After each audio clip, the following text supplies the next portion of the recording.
기도드리심으로 수요 예배를 하나님 앞에 드리도록 하겠습니다.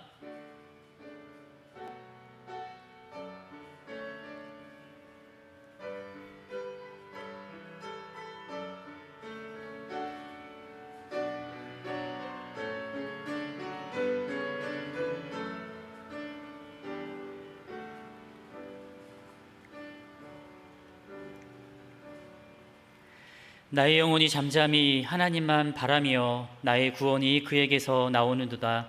오직 그만이 나의 반석이시요 나의 구원이시요 나의 요새이시니 내가 크게 흔들리지 아니하리로다.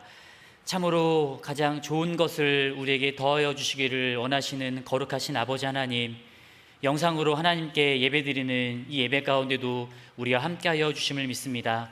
이 자리 가운데 우리에게 귀한 은혜를 더하여 주시며 하나님을 높여드리고 하나님께서 원하시는 놀라운 예배를 드릴 수 있는 귀한 시간 되게 주님 인도하여 주시옵소서. 살아계신 예수님의 이름으로 기도드립니다. 아멘.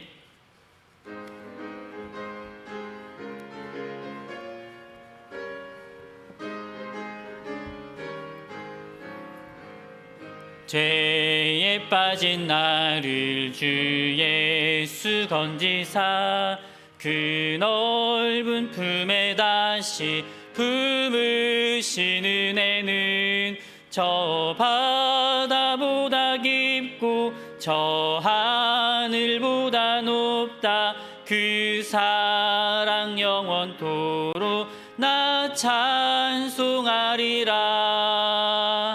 날로 더욱 귀하다. 날로 더욱 귀하다.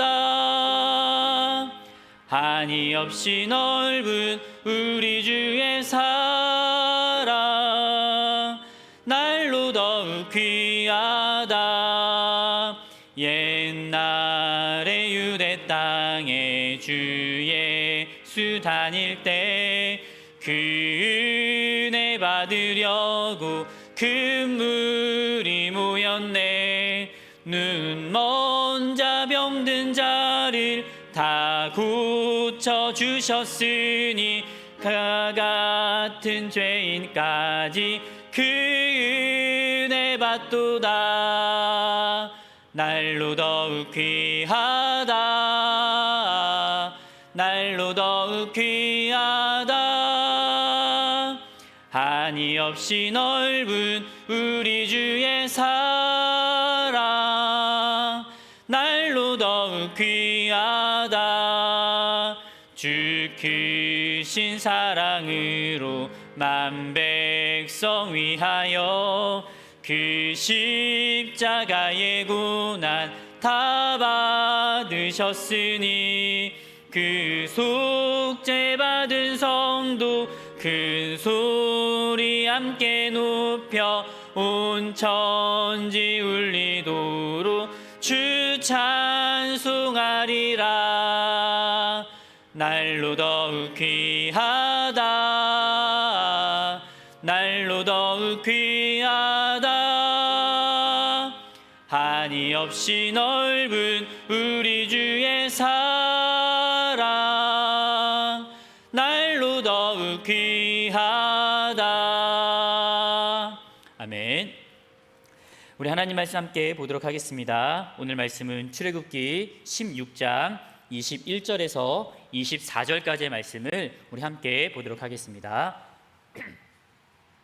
출애굽기 16장 21절로 24절까지의 말씀을 우리 함께 보도록 하겠습니다. 함께 읽겠습니다. 무리가 아침마다 각 사람은 먹을 만큼만 거두었고 햇볕이 뜨겁게 쬐면 그것이 쓰러졌더라. 여섯째 날에는 각 사람이 갑절의 식물 곧 하나에 2오멜씩 거둔지라. 회중의 모든 지도자가 와서 모세에게 알림해 모세가 그들에게 이르되 여호와께서 이같이 말씀하셨느니라. 내일은 휴일이니 여호와께 거룩한 안식일이라. 너희가 구울 것은 굽고 삶을 것은 삶고 그 나머지는 다 너희를 위하여 아침까지 간수하라. 그들이 모세의 명령대로 아침까지 간수하였으나 냄새도 나지 아니하고 벌레도 생기지 아니한지라. 아멘. 우리는 지난번까지 하나님께서 이스라엘 백성들에게 베풀어 주신 그 만나에 대한 것에 대하여 살펴보았습니다. 하나님은 이스라엘 백성들을 먹이시는 만나를 주시면서 새로운 방식으로 그들을 먹이셨다라는 것을 살펴보았죠. 만나라는 것은 그 전에 있던 음식도 아니었고 어느 누구도 경험해 보지 못한 음식이었습니다. 이스라엘 백성들을 먹이시기 위해서 하나님은 광야에서 놀라운 방법 또 새로운 음식으로 그들을 먹이셨다라는 것을 지난번의 말씀을 통하여 살펴보았죠. 이것까지 통해서 우리가 생각해 볼 수 있는 것은 하나님은 우리를 이렇게 돌보시고 우리를 항상 이렇게 베풀어 주신다라는 것을 우리가 살펴보았다라는 겁니다. 아무것도 없는 그곳에서 하나님은 만나를 통하여 그들을 먹이시고 돌보아 주셨던 것처럼 우리의 인생에도 하나님의 은혜가 있고 우리가 어디에 있다 하더라도 하나님은 우리를 보살펴 주시고 우리를 더하여 주신다라는 이 사실을 지난번 말씀까지 우리는 살펴보게 되었습니다. 자, 그런 다음에 오늘은 또다시 한번 만나에 대한 이 부분을 좀 살펴보길 원합니다. 만나에 대한 또 다른 이야기를 살펴보길 원하는데요. 오늘 우리가 살펴볼 것은 하나님께서 이스라엘 백성들에게 만나를 왜 주셨는가 그 부분에 대하여 우리가 살펴보길 원합니다. 한 세 가지를 살펴보길 원하는데요.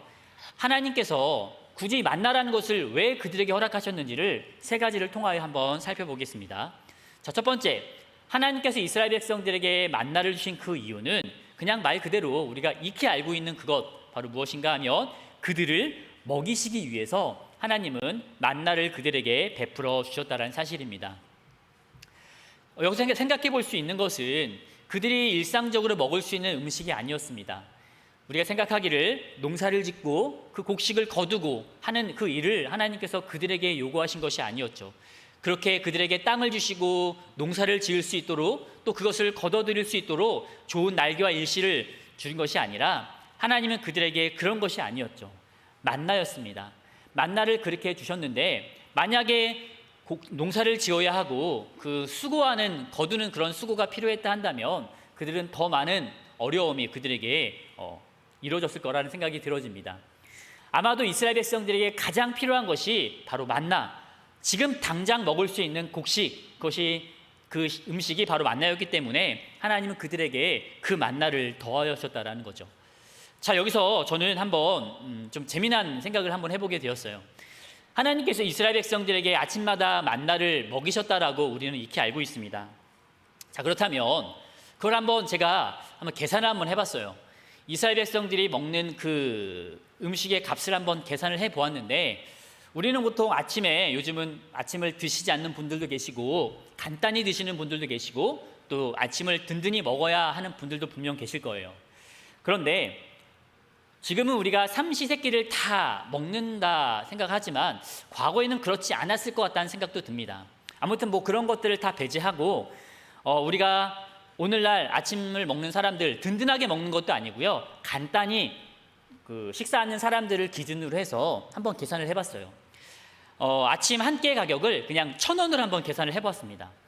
1,000원으로 계산했을 때 이스라엘 백성들이 하루에 그들이 먹는 것을 금액으로 환산하면 얼마가 된다고 보십니까? 이스라엘 백성들의 수가 대략 한 200만 명으로 계산을 했을 때 한 끼, 하루 아침에 먹는 양의 금액이 약 20억 정도가 된다는 겁니다. 그런데 이 20억이라는 그 수가 하루의 금액인데 365일 그들이 만나를 먹었을 때 그 금액은 얼마 정도 됐을까요? 바로 1년의 그 금액은 7,300억이가 된다는 겁니다. 7,300억이라는 그 금액이 들어간다는 거죠. 자, 그렇다면 40년간 그들 하나님께서 먹이셨다고 했어요. 40년을 계산했을 때의 금액은 얼마일까요? 40년간 그들을 먹이신 금액은 바로 29조 되는 어마어마한 금액이라는 거죠. 이것이 제가 간단히 계산한 그 식사의 양이었어요. 한 사람의 그 식사를 1,000원으로 계산했을 때의 금액이었는데 좀 든든히 먹고 더 많이 먹는 사람들이 있다 한다면 그 금액은 더 올라갈 수 있다는 거죠. 아무튼 우리는 그들이 그냥 우리의 생각하기를 만나를 먹었다, 그냥 하늘에서 내리는 만나를 먹었다 생각을 하였지만 금액으로 환산하니까 이 만나가 어느 정도로 어마어마했는지를 우리가 좀 비교해 볼 수 있는 그런 모습이 아닐까라는 생각을 합니다. 자, 그렇다면 이것이 바로 하나님께서 이스라엘 백성들에게 만나를 주신 첫 번째 이유였다고 한다면 두 번째 이유는 과연 무엇일까요? 하나님께서 이스라엘 백성들에게 만나를 주신 두 번째 이유는 우리 2절 말씀을 함께 보면서 살펴보길 원합니다. 2절 말씀인데요, 우리 다 같이 한번 읽어보도록 하겠습니다. 시작. 그때에 여호와께서 모세에게 이르시되 보라, 내가 너희를 위하여 하늘에서 양식을 비같이 내리리니 백성이 나가서 일용할 것을 날마다 거둘 것이라. 이같이 하여 그들이 내 율법을 준행하나 아니하나 내가 시험하리라. 아멘.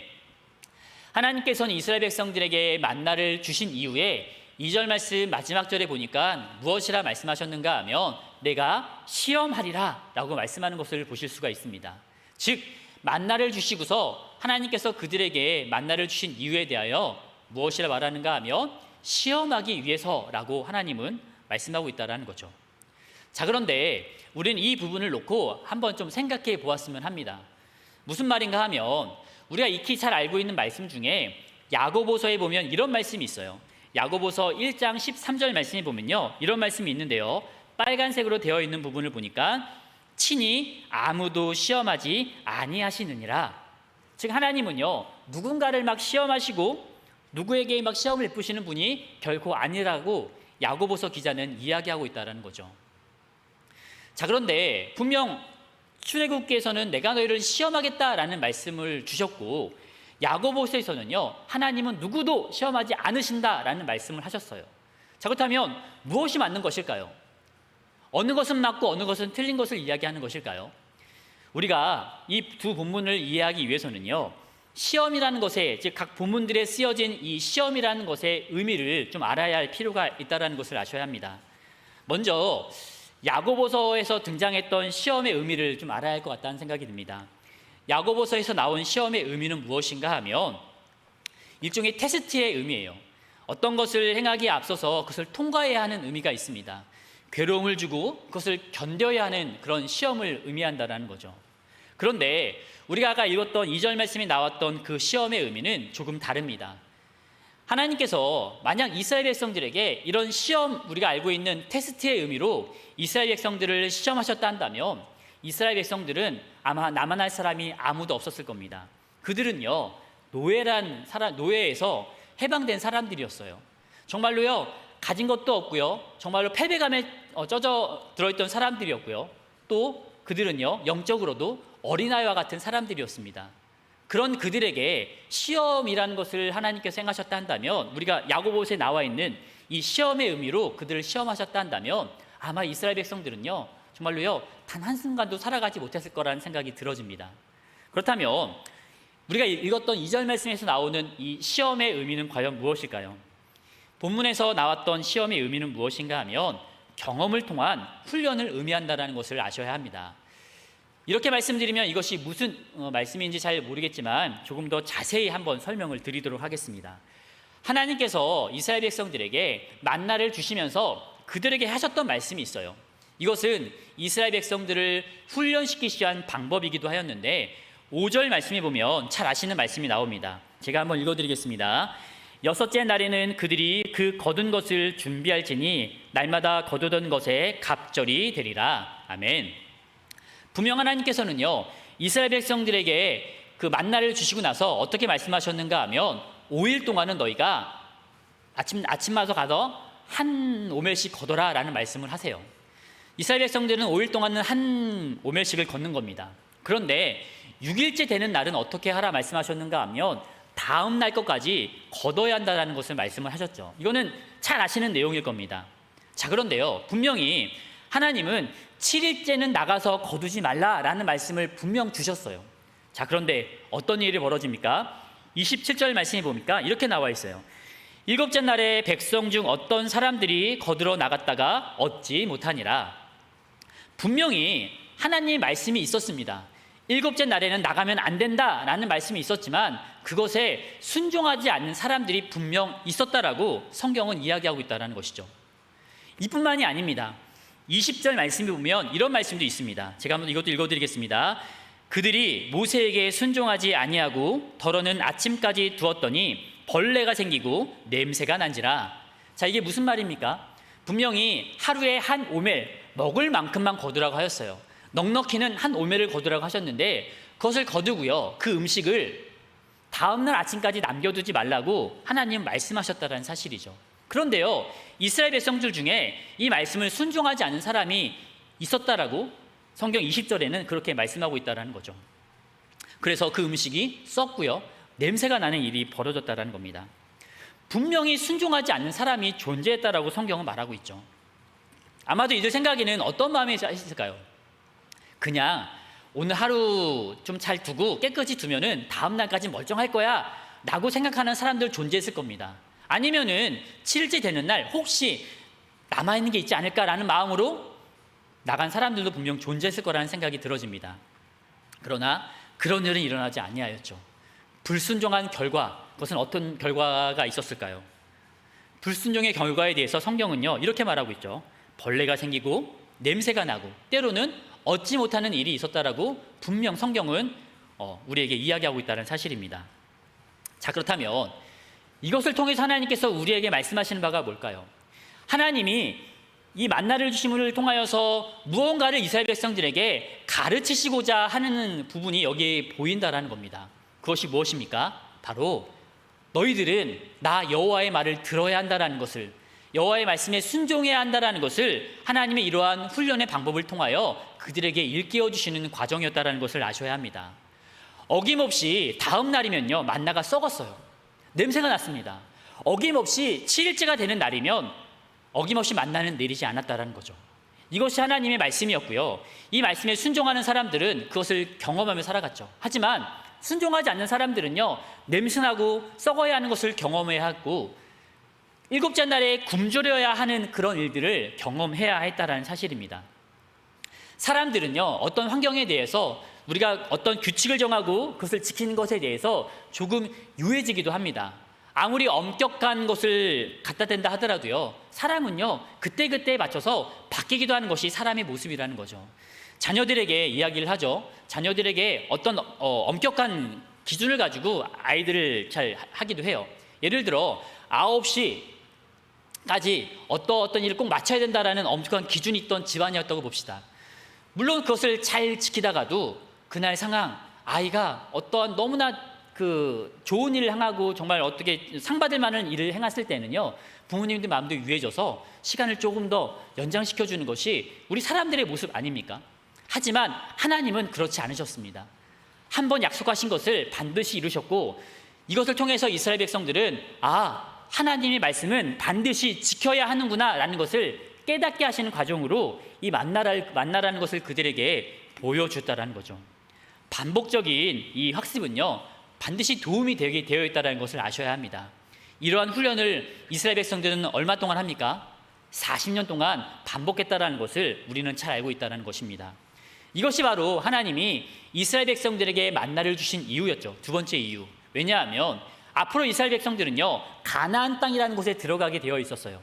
그런데 이런 훈련이 없이 가나안 땅에 들어갔다 한다면 그들은요, 어김없이 하나님 말씀에 불순종하는 것이 그들의 일상이 되었을 것 같다는 생각이 들어요. 하지만 이런 만나라는 것을 통해서 하나님 말씀은 순종해야 된다라는 것은, 그런 가르침을 몸으로 체험하는 사람들은 그 가나안 땅에서 하나님에 대한 말씀에 좀 더 깊은 생각을 하게 되었을 거라는 거죠. 자, 그렇다면 하나님께서 이스라엘 백성들에게 만나를 주신 그 세 번째 이유는 무엇일까요? 우리 29절 말씀, 이 말씀 다 같이 한번 읽어보도록 하겠습니다. 함께 읽겠습니다. 시작. 볼지어다 여호와가 너희에게 안식일을 주므로 6째 날에는 이틀 양식을 너희에게 주는 것이니 너희는 각기 처소에 있고 7째 날에는 아무도 그의 처소에서 나오지 말지니라. 아멘. 하나님께서는요, 만나라는 것을 주심으로 한 가지를 끄집어서 그들에게 각인시키시는 것을 보실 수가 있습니다. 그것이 무엇입니까? 바로 안식일이라는 것을 하나님께서는 이스라엘 백성들에게 알려주시는 것이죠. 이 안식이라는 말은요, 우리가 잘 아는 것처럼 하나님께서 이 모든 세상을 창조하시고 6일간 창조하시고 7째 날 안식하셨다라는 그런 말이 나옵니다. 이것이 바로 창세기 2장에 나와요. 그런데 그 창세기 2장에 나왔던 그 안식이란 말이 그 이후에는 다시는 등장하지 않아요. 그러다가 오늘 본문 말씀 출애굽기 16장에 이르러서 안식이란 말이 다시 처음 등장하게 되었다는 겁니다. 그 전까지는 안식이란 말이 나오지 않다가 출애굽기 16장에 이르러서 안식일이라는 말이 나오는 것을 보실 수가 있습니다. 하나님은 이 안식일이라는 것을 통해서 이스라엘 백성들에게 말씀하시고자 하는 것이 있었어요. 안식일을 통해서 이스라엘 백성들에게 말씀하시고자 하는 것이 무엇이었는가 하면 너희의 주인은 바로 나 여호와다 라는 것을 이스라엘 백성들에게 알리시기 위해서 이 안식일이라는 날을 끄집어 그들에게 설명하셨다는 겁니다. 안식일은 어떤 날일까요? 안식일은요, 우리 영혼이 살찌는 날이에요. 그리고요, 진정한 쉼을 얻는 날이 바로 안식일이라는 사실입니다. 그런데 또 놀라운 것은요, 안식일은요, 하나님께서 이 이스라엘 백성들에게 주신 날이라고 아까 29절 말씀에 분명히 나와 있어요. 하나님께서 그들에게 주신 날입니다. 이 안식일에 하나님께서 무엇을 행하라 말씀하셨는가 하면 아무것도 행하지 말라라고 분명 하나님께서 말씀하셨다는 거죠. 어떻게 보면 이것은요, 이스라엘 백성들에게 너무도 기쁜 날이었지 않을까 생각을 합니다. 왜 그럴까요? 이스라엘 백성들은 노예로 살아가는 자들이었어요. 그들에게 있어서 쉼이라는 것은 존재하지 아니하였습니다. 내가 아무리 피곤해도 주인이 부르면 일어나야 했고요, 주인이 어떤 것을 시키며 내 몸이 고단하다 할지라도 그 일을 행해야 하는 자들이 바로 이스라엘 백성들이었죠. 그런데 하나님은 그러한 이스라엘 백성들에게 안식일이라는 날을 그들에게 허락하셔서 아무것도 행하지 않는 진정한 쉼이라는 것을 그들에게 더하여 주셨다는 겁니다. 뿐만 아닙니다. 이 안식일을 통해서 하나님은 또다시 무언가를 알게 하셨어요. 그것은 무엇일까요? 안식일 안에는 아무것도 하지 않아도 된다라는 말에는 어떤 것도 포함되는가 하면 그들을 보호하지 않아도 된다라는 말이 포함된다는 겁니다. 자, 무슨 말인가 하면요, 혹시 그들 안에 굉장히 불안한 마음이 있는 사람도 있지 않았을까라는 생각도 들어져요. 무슨 말일까요? 이 광야라는 곳은요, 모든 것이 다 뚫려 있어요. 언제든 적군이 쳐들어올 수 있는 여건이 있는 곳이 바로 이 광야라는 곳입니다. 그런데요, 적군이 쳐들어오지 않을까라는 불안한 마음이 혹 그들 안에 들었을 수도 있다는 거죠. 때로는 자신들의 주인이었던 그 애굽 사람들이 자신들을 잡으러 오진 않을까라는 불안한 마음도 그들에게 들었을 거라는 겁니다. 안식일 날 아무것도 하지 않고 집안에 있으면 나의 몸 상태, 나의 전체적인 것은 쉼을 얻어서 좋긴 하지만 불안한 마음도 분명 그들 안에 들었던 것은 사실일 거라는 생각이 들어집니다. 하지만 놀라운 것은요, 아무것도 하지 않아도 하나님께서는요, 그들을 지켜 보호하여 주었다는 것을 이 안식일이라는 것을 통해서 이스라엘 백성들은 깨닫게 되었다는 사실이죠. 우리도 마찬가지입니다. 하나님은 우리에게 주일, 이 주일이라는 것을 우리에게 선물로 주시고 우리에게 은혜로 더하여 주셨습니다. 우리도요, 이 주일을 통해서 진정한 쉼을 얻고 우리 영혼이 살찌는 날로 여기며 살아가야 한다는 거죠. 하지만 많은 성도들 가운데 혹시 이런 분들이 계실지 모르겠습니다. 주일을 지킴으로 인해서 혹시 다른 사람들보다 뒤처지지 않을까, 다른 사람들보다 조금 못해지는 건 아닐까라는 불안한 마음이 있는 분들이 혹 계실지 모르겠습니다. 내가 주일날 장사를 열어서 일을 해야 돼요. 내 경쟁 상대는요, 주일날 일을 열어서 수많은 사람들이 막 그 가게에 가는 것을 눈으로 보고 있어요. 내 마음에 불안한 마음이 싹 틉니다. 혹시 이러다가 내 단골들, 내 손님들이 다 저기 있는 저 집으로 뺏기는 거 아니야? 라는 불안한 마음이 들 수도 있을 것 같다는 생각이 들어져요. 자, 그런데요, 하나님은요, 우리에게 어떤 것을 허락하셨습니까? 주일을 지키며 살아가는 사람들에게 6일이란 기간 동안 더 많은 것을 허락하셨다는 것을 우리는 수없이도 경험하며 살아갔던 사람들 아닙니까? 하나님은요, 주일을 지키며 살아가는 사람들, 주일을 누리며 이 주일을 소중히 여기며 살아가는 사람들에게 더 많은 것들을 6일이란 기간 동안 우리들 안에 더하여 주셨다는 겁니다. 그렇기 때문에 불안해하지 않았으면 좋겠어요.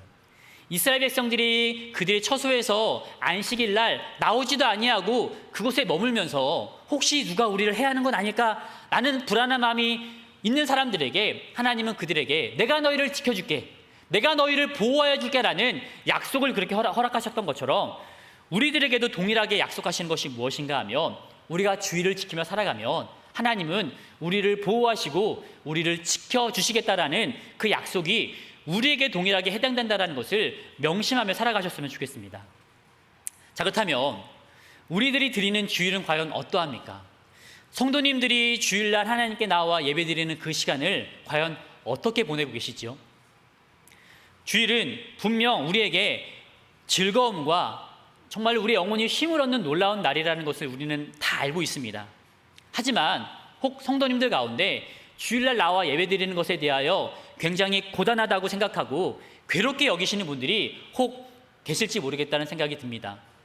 주일날 예배드리는 건 너무너무 행복하고 너무너무 즐겁지만 6일간의 나의 노동이 너무나 힘들어서 주일날 예배드리는 것마저 너무나 벅차고 힘들게 여기시는 분들이 혹 계실지 모르겠다는 생각이 들어요.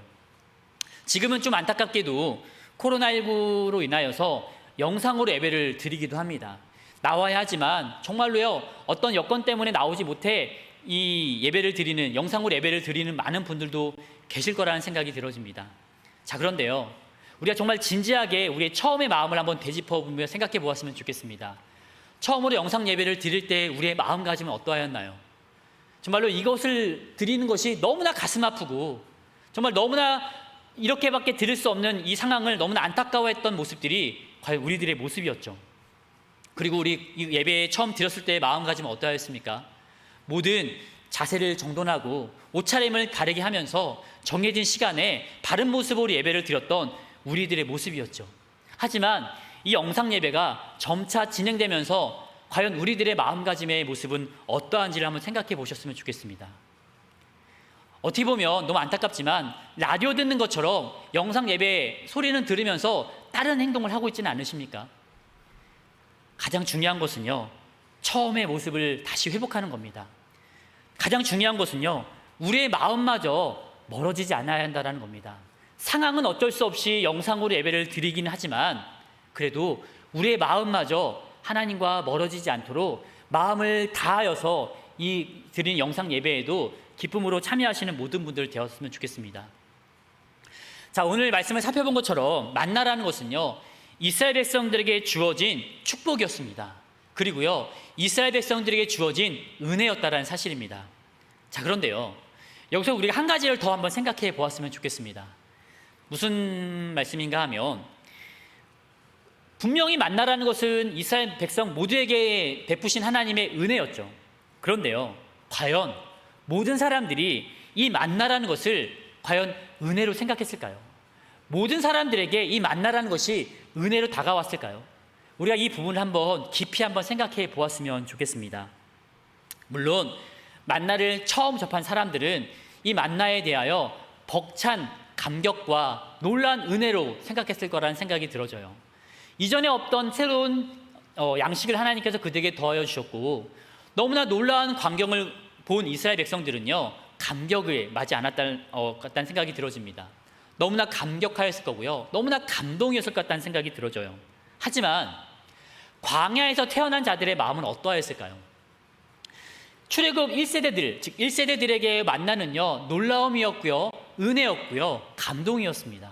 하지만 출애굽 이후에 그 광야라는 곳에서 태어난 출애굽 2세대들에게 만나는요, 태어나면서부터 있었던 어떤 한 일반적인 모습에 불과했을 수도 있다는 거죠. 우리가 이 부분을 한번 깊이 생각해 보았으면 좋겠습니다. 우리 인생에도요, 이러한 만나와 같은 은혜가 날마다 우리에게 주어지고 있다는 것을 우리는 명심하셔야 된다는 거죠. 우리에게 주어진 모든 것이 누가 우리에게 주신 겁니까? 하나님께서 우리에게 주신 겁니다. 내가 누리고 있는 모든 것들이 다 하나님께서 우리에게 허락하신 하나님의 놀라운 은혜라는 사실입니다. 그렇기 때문에 우리는요, 내게 주어진 그 은혜에 감사하면서 하나님께 감사의 모습으로 살아가는 자들이 되어야 합니다. 하지만 혹 이렇게 말씀하시는 분들이 계실지 모르겠어요. 다른 사람들이야 넉넉한 삶을 살고 풍요로운 삶을 살기 때문에 그것은 하나님의 은혜다라고 말할 수 있지만 지금 내가 처한 상황을 보면 결코 이것은 하나님의 은혜라고 말할 수 없다라고 말씀하시는 분들도 혹 계실지 모르겠어요. 받은 것이 없다, 저 사람에 비교해서 나는 받은 것이 없다라고 말씀하시는 분들이 혹 계실지 모르겠습니다. 자, 그런데요, 우리가 이것을 알았으면 좋겠어요. 이것을 설명하기 위해서 제가 출애굽기 9장 12절 말씀을 준비해왔는데 이 말씀 다 같이 한번 읽어보도록 하겠습니다. 함께 읽겠습니다. 시작. 그러나 여호와께서 바로의 마음을 완악하게 하셨으므로 그들의 말을 듣지 아니하였으니 여호와께서 모세에게 말씀하신과 같더라. 아멘. 좀 뜬금없는 말씀처럼 보여지긴 하지만 좀 이 말씀을 설명을 드리면 지금 이 내용은 어떤 내용인지 잘 아실 겁니다. 어떤 내용인가 하면 모세가 출애굽을 할 때에 바로 왕에게 찾아가서 백성을 보내달라 말하는 장면이죠.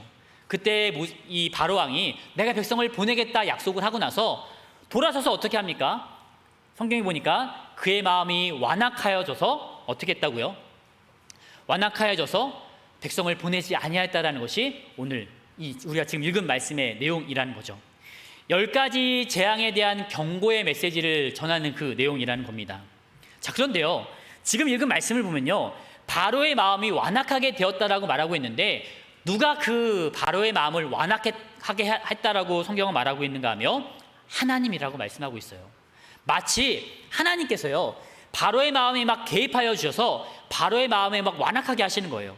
다른 말로 하면 바로의 마음에 개입하여 하셔서 막 바로가 악을 만들고 범죄하게 만드는 것을 하나님이 막 조종하는 것처럼 이 말씀이 그렇게 우리에게 보여진다라는 겁니다. 자, 과연 그러할까요? 이것을 이해하기 위해서는요, 우리 한 가지를 좀 알아야 합니다. 그것은 무엇인가 하면 일반 은총에 관한 말씀이에요. 이게 무슨 말인가 하면 모든 사람에게 공통적으로 주시는 은혜에 대하여 이것을 일반 은총이라고 말합니다. 즉 무슨 말인가 하면 하나님은요, 모든 사람들에게 똑같은 은혜를 내려주시는 그 일반 은총이 있다는 것이죠. 이것은 많이 들어보셨을 거예요. 한 예로 어떤 예가 있는가 하면 비가 내립니다. 그 비가 내려서 어떤 역할을 하는가 하면 땅이 비옥하게 돼요. 그러면요, 곡식을요 풍성히 얻을 수 있도록 만들어주시는 거예요.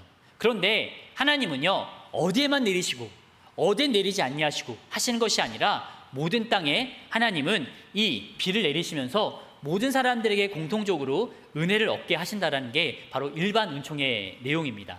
자, 그런데요, 일반 은총에는요 한 가지를 더 살펴보길 원해요. 물론 여러 가지가 있겠지만 그 중에 한 가지를 더 살펴보길 원합니다. 그것은 무엇인가 하면 일반 은총 가운데 나타난 것 중에 하나가 무엇인가 하면 악을 억제하시는 하나님, 이것이 바로 일반 은총에 나타난 하나님의 모습, 은혜라는 거죠. 자, 이게 무슨 말인가 하면요, 하나님은요 모든 사람들이 악을 다 억제하고 계세요. 하나님의 손으로요 모든 악들을 제어하고 계시는 겁니다. 바로왕의 순간도 마찬가지였어요. 하나님이요 그 바로왕의 그 손길을 딱 막고 계셨던 거죠. 자, 그런데 하나님이 그 막으시는 그 손길을 떼면 어떻게 될까요? 만약 하나님이 억제의 손길을 놓으신다면 어떤 일이 벌어질까요? 하나님이 그 잡으시는 억제의 손을 놓게 된다 한다면 그것은 바로 모든 사람들이 죄를 범하게 되는 일이 벌어진다는 겁니다. 바로의 경우도 바로 이와 같은 경우였습니다.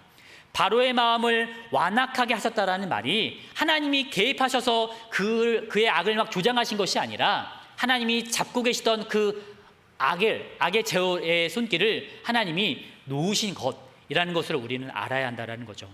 즉 하나님의 손이요 모든 사람들을 붙들고 계십니다. 악으로 가지 않도록 그 모든 그 손을 붙들고 계신다는 거죠. 이것이 일반 은총의 의미예요. 그런데요, 우리 믿음의 사람들에게는요 이런 일반 은총과 달리 한 가지가 더 있죠. 그것이 무엇입니까? 하나님의 도우심의 손길이 있다는 겁니다. 특별하게 우리를 붙들고 계신다는 사실이에요. 우리 믿음의 사람들, 하나님의 사랑을 입은 사람들은요 하나님의 특별한 보호가 있다는 것을 아셔야 합니다. 우리를 보호하십니다. 무엇으로 보호하실까요? 많은 어려움으로부터 우리를 보호하고 계시는 겁니다. 수많은 어려움을 당할 때마다 하나님은 우리를 이렇게 하나님의 도우심의 손길로 보호하고 계신다는 사실이죠. 바로 우리가 이러한 은혜를 받으며 살아가고 있다는 것을 명심하셨으면 좋겠습니다. 그런데 과연 우리는 어떠합니까? 이런 은혜는 눈에 보이지 않아요. 우리가 깨달아야지만 알 수 있습니다. 하지만 어느덧 이런 은혜에 대하여 무뎌져 살아가는 것이 우리의 모습이 아닌지 우리의 모습을 좀 되돌아보았으면 좋겠습니다. 우리는요 하나님의 은혜를 결코 잊어서는 안 됩니다. 하나님의 은혜는요 우리에게 계속해서 내리고 있기 때문이라는 거죠. 출애굽 2세대들에게 만나라는 것은요, 자신들의 부모가 얻었던 그 감동은 아니었을 겁니다. 자신들의 그 부모님들이 받았던 그 감동은 아니었을 거라는 생각이 들어요. 하지만 감동이 없다고 해서 은혜마저 하찮은 것은 결코 아니라는 것을 명심하셨으면 좋겠습니다. 또 우리가 이것을 좀 생각해 보았으면 좋겠어요. 무엇인가 하면 다른 사람과 비교하여서 내가 받은 것이 없다고 하여 내 은혜를 좀 가볍게 여기는 모습이 없길 바랍니다. 하나님의 은혜는 내가 다른 사람과 비교하여서 내가 받은 것이 적어 보이긴 하지만 그렇다고 해서 하나님의 은혜가 우리에게 주어지지 않은 것이 결코 아니라는 사실입니다.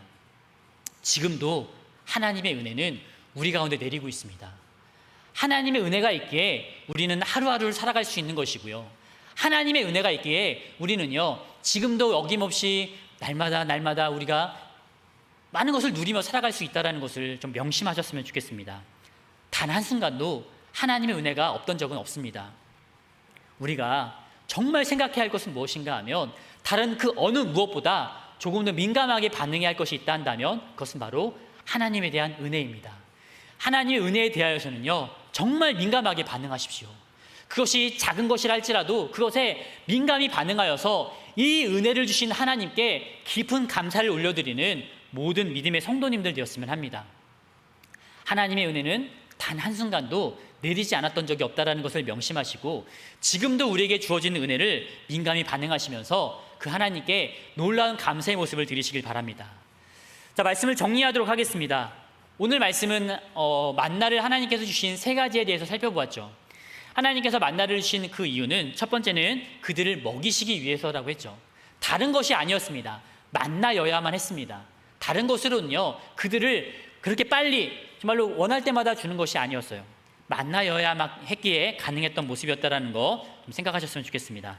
두 번째는 무엇이었는가 하면 하나님 말씀에 순종하게 하기 위해서 만나라는 것을 그들에게 더하여 주셨다는 거죠. 만나를 통하여 하나님 말씀에 순종하면 이런 일이 일어나고 하나님 말씀에 불순종하면 이러한 일이 일어나는 거라는 것을 이스라엘 백성들은 경험을 통하여 깨닫게 되었다는 것. 그리고 만나를 통하여 하나님께서 알려주시고 있다 세 번째는 무엇인가 하면 바로 안식일에 대한 가르침입니다. 안식이라는 것은 무엇입니까? 우리가 하나님을 인정하는 거예요. 우리의 주인은 하나님이라는 것을 우리가 인정하며 살아가는 삶의 모습입니다. 안식일 날 우리가 예배를 드리며 다른 사람들과 좀 뒤처지는 것 같은 모습이 보일 수 있어요. 하지만 하나님은 우리를 보호하시고요. 하나님은 이 안식일 날 예배를 드리며 주일날 예배를 드리는 우리들 가운데 더 많은 것을 허락하신다는 것을 알게 하시기 위한 그런 모습일 수도 있다는 것을 명심하셨으면 좋겠습니다. 하나님은 이러한 은혜를 이스라엘 백성들에게 허락하셨죠. 뿐만 아니라 하나님은 많은 은혜를 우리 모든 믿음의 성도들 가운데도 허락하여 주셨습니다. 그렇다면 우리가 이러한 은혜를 주셨지만 이것에 대하여 무뎌져 살아가는 것이 아니라 주신 그 은혜에 정말 민감하게 반응하면서 그 하나님의 은혜에 감사하며 살아가는 여기 계신 우리 영상으로 예배를 드리는 모든 믿음의 성도님들 되셨으면 좋겠습니다. 그렇게 살아가도록 하시고 그 은혜 주신 하나님을 높여드리며 살아가시는 모든 믿음의 가정들 되길 간절히 부탁을 드립니다. 우리 합심하여 함께 기도하도록 하겠습니다. 두 가지의 기도 제목을 놓고 기도하도록 하겠는데요. 먼저는 오늘 우리가 들은 말씀을 생각하면서 함께 기도하도록 하겠습니다. 하나님의 은혜는 단 한순간도 우리에게 내리지 않았던 적이 없습니다.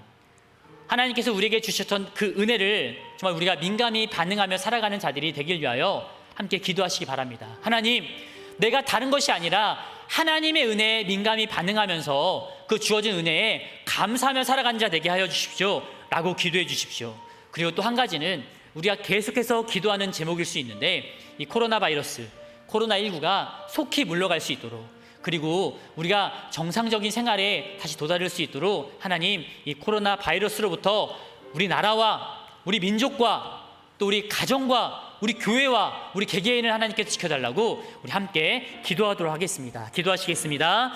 살아계신 아버지 하나님, 참으로 감사를 드립니다. 하나님, 오늘 말씀을 통하여 우리가 깊이 생각해 보았으면 하는 것이 있습니다.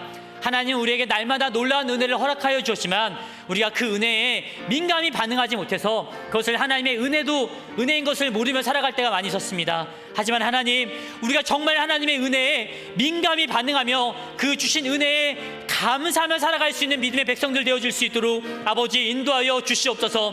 그리하여 하나님, 우리에게 주어진 그 은혜에 만족하며 살아갈 때에 더 놀라운 은혜를 우리에게 부어주시는 그 놀라운 하나님을 많은 성도님들이 경험할 수 있도록 인도하여 주시옵소서. 뿐만 아니라 하나님, 코로나 바이러스로 인하여서 수많은 사람들이 고통 가운데 있는 가운데 있습니다. 예배가 축소되는 안타까움도 있는 가운데 있습니다. 하나님 도와주시옵소서. 하나님 지켜주시옵소서.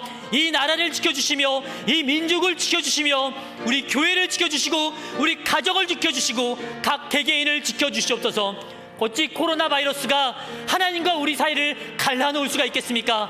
살아계신 하나님, 코로나 바이러스가 속히 물러가게 해주시고 우리가 다시금 안전한 마음, 아무런 걱정 없이 이 자리 가운데 모여서 함께 하나님을 놀랍게 찬양하며 하나님께 예배드리는 날이 속히 올 수 있도록 하나님 인도하여 주시옵소서. 감사드리며 예수님의 이름으로 기도드립니다. 아멘. 살아계신 하나님 감사드립니다.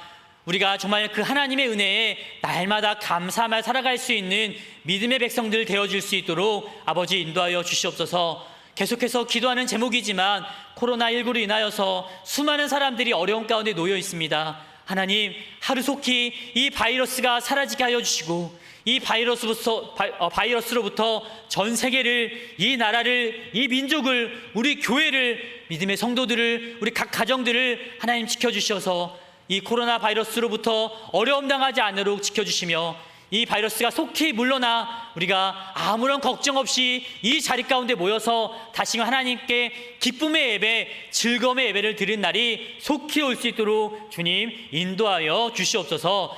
예수님의 이름으로 기도드립니다. 아멘.